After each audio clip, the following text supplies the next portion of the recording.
jërë ngeen jëf yéen ñi safoo site internet bi di Buzz Actu 221 nuyu nañ leen bu baax jaajëfal leen ci kóolu tege sopp bi ak topp bi nga xamante ne rek yi nag ñu koy topp bu leen fàttee abonné di bës cloche de notification yi ngeen mën a am yeneen i info. Mais il y a des failles, il y a am na lu fi xew loo xam ne c'est pas normal et si on le dit pas tout de suite quand Bassirou Diomaye Faye sera président de la République et je pense pas que Bassirou mel noonu c'est sûr et certain mais nit la Macky entre 2012 2014 Macky il était pas comme ça. Qu'est-ce qui a fait que Macky Sall est devenu comme ça? Parce que Macky Sall a commencé à di laal ay liberté nit ñi lu ñu daan wax temps yooyu sur Facebook non bàyyi leen ko mu liggéey mi ngi doog agsi. J'oublierai jamais moi ay temps gars yi dañu ma ne woon gars yi dañu ne woon man PDS la bokk en 2014 bu ko mos a fàttali sur la toile tout le monde disait que waa ji PDS la parce que lu tax on est venu nous présenter un dossier de Karim Wade. Là, ça tient 3000 milliards, ça tient tant de milliards. Bon, tout le monde est dit, mais non, faut que nous l'air. En certain moment, Antoine Félix Diome, nous avons un compte de Karim Wade à Singapour. Mais tout le monde dit, faut que nous l'air. 72 milliards, quelque chose comme ça, plus de 110 milliards. Antoine Félix Diome est parti à Singapour. Il revient pour nous dire que, si vous êtes à Singapour, vous avez Khalis Bidal, Antoine Félix Diome est parti à Singapour. Dans un hôtel 5 étoiles, nous faisons que les perdiens, faisons que Khalissa, nous donnons billet avion première classe. Antoine Diome nous revient pour nous dire que non, finalement, vous êtes à Singapour, nous avons Khalis. Non, mais attendez, il y a un problème. Parce que nous, on nous a vendu que Karim Wade de façon 1 milliard. Maintenant, on entend que nous avons 1 milliard sur la table. Ils sont partis à la Société Générale à Paris. Nous, il faut beaucoup d'oreilles à Kromalan, si vous dites Karim. Ils m'ont commencé à dire, mais attention, il ne faut pas que nous utilisions notre justice pour régler des comptes politiques. Sans pour autant dire que Karim était innocent. Je ne dis pas qu'il était innocent. Mais je disais juste que moi, l'image sur la table, mais là, l'air, ça m'échelle. Et les gens, ils me taxaient de wadiste, en fait, de karimiste, un truc comme ça. Parce que, dès nous commençons à dire, Macky Sall, l'onda, où avancé. Nous avons injustice, nous n'avons pas. Nous interdit de marche, nous avons Biden, nous avons accès. Nous avons Macky Sall, nous avons pétrole, nous avons pétrole, nous avons pétrole. Mais quoi, terrain Almadi? 2 hectares aux Almadi. D'abord, non. Mais 2 hectares, Khalis là, donc les puits de pétrole que Macky Sall avait donné à son frère, mais même pétrole se commence à le gagner, mais Khalis là, ça a de la valeur. Les gens disaient non, mais Macky Sall a pris confiance. Il a pris confiance. Macky Sall, nous, 2012, il commence à se régaler. Nous, 2012, il commence à être prisonnier politique. Parce que, on lui a, on a bailli. Gars, ils sont non, beaucoup wax, bailli len non, gars, ils xam nga mi ngi dogu ñew, gars, bailli len, bu len wax li, gars, bu len wax la. Et mais nga xam ne lii nga doon wax yow dëgg la de mais dañ naan non bu ko wax faut pas le dire. En fait il y a des vérités, faut pas le dire au Sénégal et soo koy wax bon soit tu prends le risque, tu prends ta responsabilité d'être tout seul nga dem xam ne yaa ne ci dëgg ou bien tu fais comme tout le monde, tu te tais et tu laisses faire. C'est pas sérieux. Nit su juumee da nga naan da ngaa juum et c'est pas pour remettre en cause yow la probité du bonhomme mais c'est pour que non, pour traverser cette histoire, faut pas qu'on nous dise traverser cette histoire. Et l'autre, c'est pas manquer de respect en fait. Après ceux qui pensent que c'est un manque de respect, bon voilà, ils sont dans ce qu'ils sont. Et c'est leur droit, comme j'ai le droit de rappeler les mots tout ce qui s'est passé entre 2021 et 2024. Mais finalement en live, mais c'est pas normal. Même d'accord, c'est pas normal. C'est pas du tout normal. Gis nga dañu sétane. Tay lu fi bess. Tay lan moo fi bees ces mêmes gens qui reviennent te dire non bu ci wax parce que xam nga mën nañu yàqal mais dëgg du yàqal kenn mosoo leen gis nit ku ne ci dëgg ba mu yàqule ça n'existe pas. Loolu waxu politicien la koo xam ne tu te dis bon écoute moi la vérité ne m'intéresse plus, ce qui m'intéresse c'est de gagner. Et pourquoi gagner? Pour mën a jéem a am privilège. Donc une personne qui réfléchit ainsi, moi j'ai un doute sur si nit kooku. Moi je te prends comme un gars qui est dans l'APR parce que waa APR noonu lañu def Macky Sall lu mu def rek ñu ne non bàyyi leen mu dem bu leen ci wax. Ça veut dire que quand Bassirou Diomaye Faye sera président, ces mêmes personnes lui diront non, Biden, non. Mais Bassirou Diomaye Faye, il risque de devenir comme Macky Sall dans ce cas. Il faut qu'on soit logique et conséquent. Ne soyez pas dans depuis 2014, il n'y a que 2024. La vérité, c'est mon indi le projet Pastef mon accès. Si nous avons yalla fagagal nako bu yag. Donc lañu dé ci deug. Il faut arrêter de dire des pommades. Parce que quand on veut un Sénégal nouveau, il faut arrêter les pommades. Pommade, mon son et les gens qui réfléchissent ainsi, ça veut dire que ce sont de vrais politiciens en fait. Ils font de la politique. Ils veulent pas changer ce pays, mais ils font de la politique parce que nous avons cet objectif. Moi, gagner. Qu'importe la manière dont je vais gagner, mais que je gagne. Mais qu'est-ce que tu y gagnes toi en retour? En voulant avancer dans le mensonge, en voulant prendre des choses et mettre sur le tapis. Parce que donc ça veut dire que tu es mû d'un intérêt personnel. Il faut qu'on arrête. Il faut arrêter ce petit groupe de lobbying, nous ni créer de petits groupes. Bon, c'est tout le temps les mêmes quoi, en fait, qui se lèvent quoi. On sait comment ça se passe. Hein.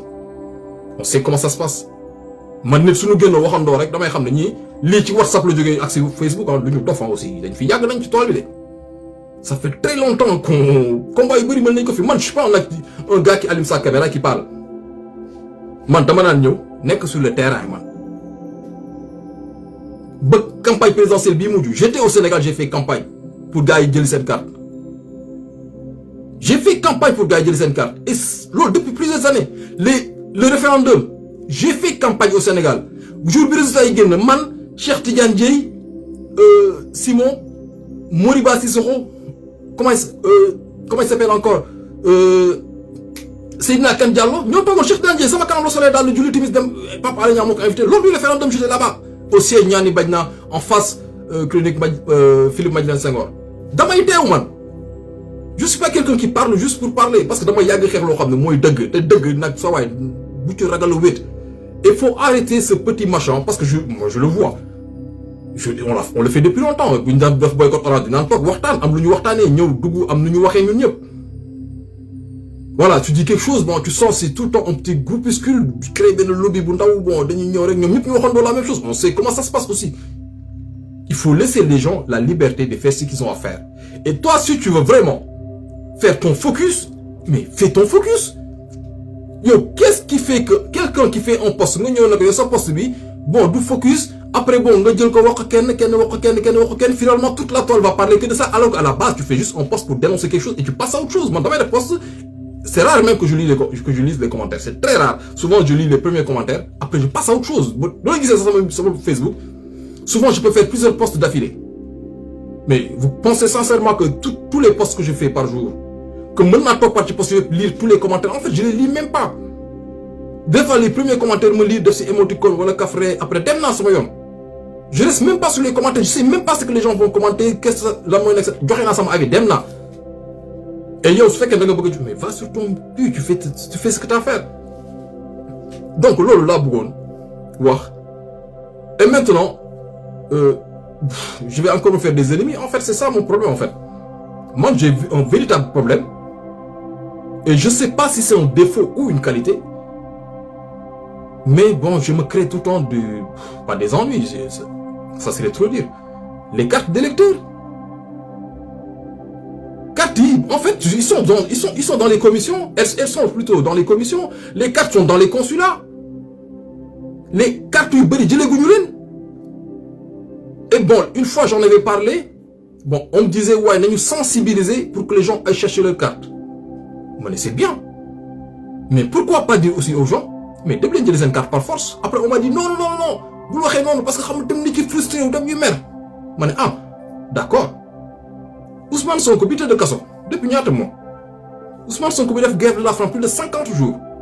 Les gens qui sont morts, 3000 Sénégalais étaient dans les prisons. Di khar, teud.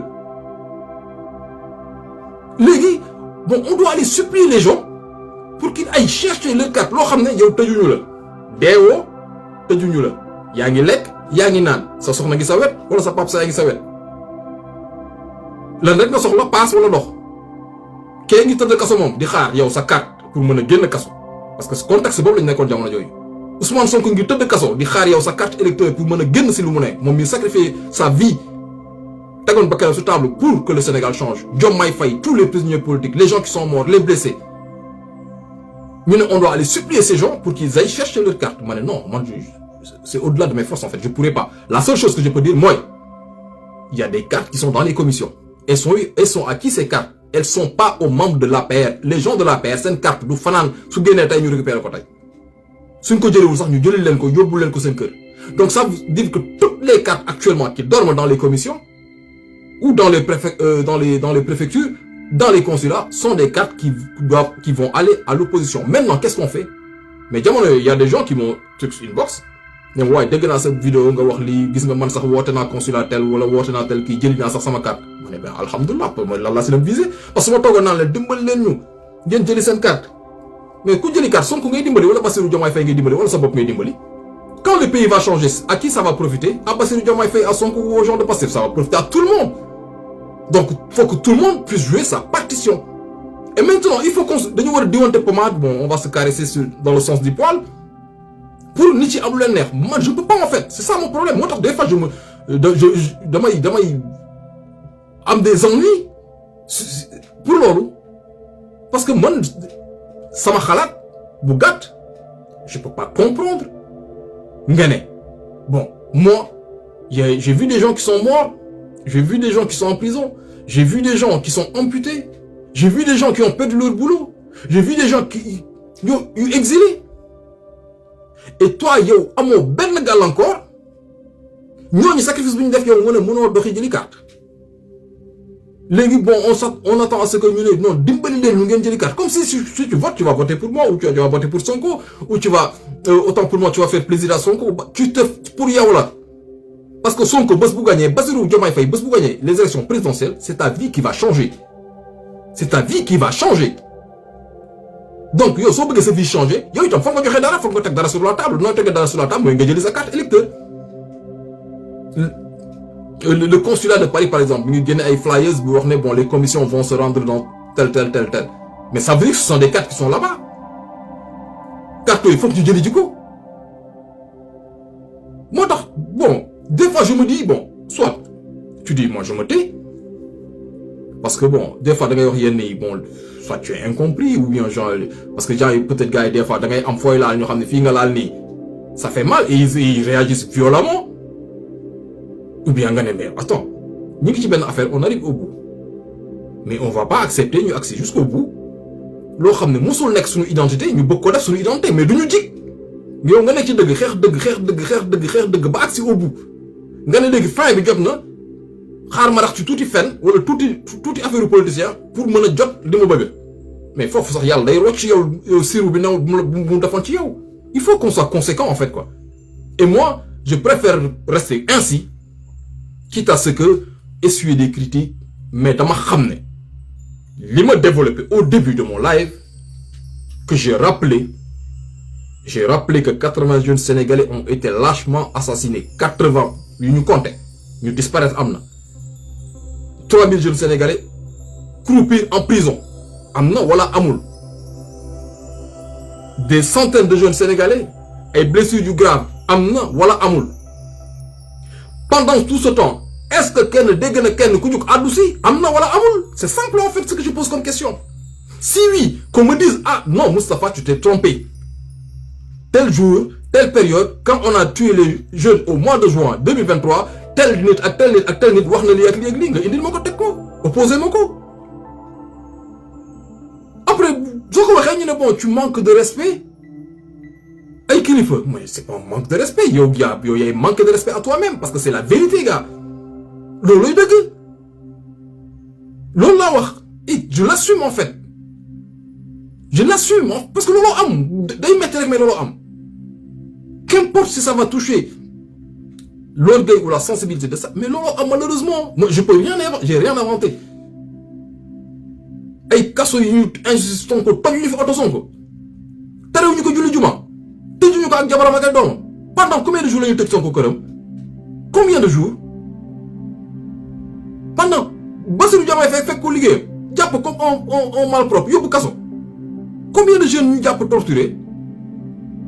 Que quelqu'un me dise ah non juum nga parce que bi ñu tere Sonko julli te nous sommes dans un pays musulman am na kilifa gu jóg ne ah julli de waruñu ko tere moo mu julli tam nga teg ma ko ma déglu wala nga woon ma mbind bu ko nit kaas xale yi xeex dee gaañu on arrive au bout ñu bëgg a jël affaire bi traverser l'histoire.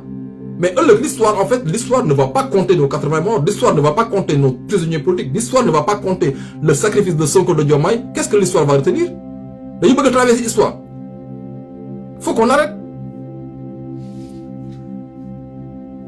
Maintenant, 4 électeurs, il fallait être dit. Nous connaissons. qu'est-ce qu'on peut faire de plus? Qu'est-ce que je peux dire de plus? Et ku yow yoroo en sa carte nga ne man inscrire naa waaw doo ma dimbali nga jëli ko mais je vais pas le dire aussi je peux pas en fait.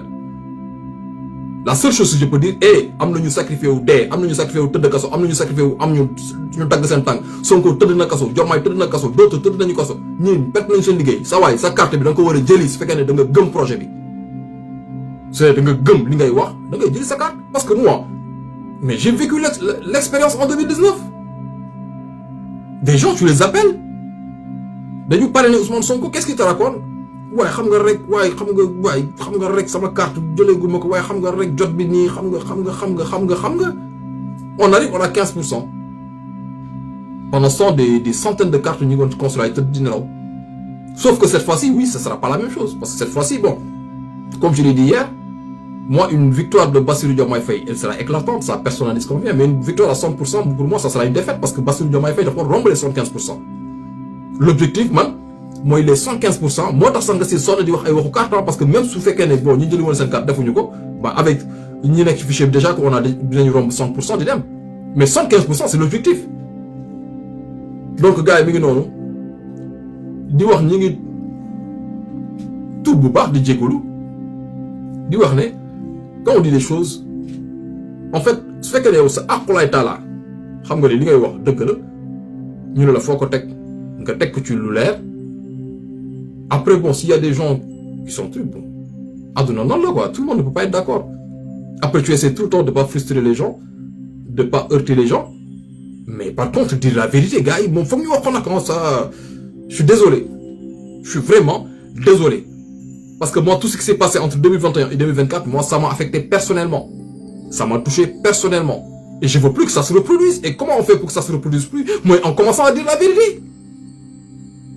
Parce que bés bu ñu waxee vérité ñun suñuy doom bés bu ñu ñëwee ci Sénégal judd fa màgg fa ba dooni mag dooni kilifa dinañu am loo xam ne duñ ko mënti def parce que dañ naan am na ñu bàyyi xel mais su dee dañu ne bon li fi jaar yëpp garaawul on met sous le tapis mais ëllëg président fi mënti ñëwaat defaat lii mu ne Sénégalais yi bon ça sera la même chose on va tuer les Sénégalais on va les blesser on va les mettre en prison kenn du wax tout le monde va se taire alors que suñ ko duutee baaraam tey mais ëllëg ñooñu ils vont se sentir plus concernés par le sort des Sénégalais ba lu amati ñu jël kàddu wax ko ci kaw ñëpp dégg ko